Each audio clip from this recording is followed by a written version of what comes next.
What's up everyone? I'm Kevin with HaloLifts, and today we're going to talk about SPC upper control arms that we offer on our website. So sitting in front of me is a 21 and up F-150 arm. You can tell by the red placard. If you have an 04 to 20 F-150, you just won't have this placard. Now you may or may have not noticed that the part numbers have changed. They changed because they redesigned the ball joints. The old style 04 to 20 part number used to be 25680. The 21 and up old part number was 25685.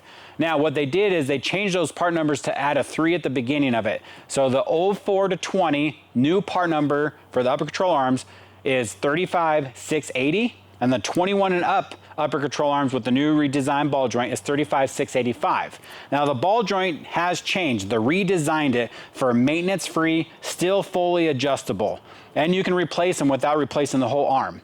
This SPC 21 and current F-150 does have your L bracket if you do have an F-150 with the auto leveling headlights. So these will plug right in, the bracket will work, and you're good to go. If you have any questions about this product or any other products that we have on our website, please don't hesitate to reach out to us.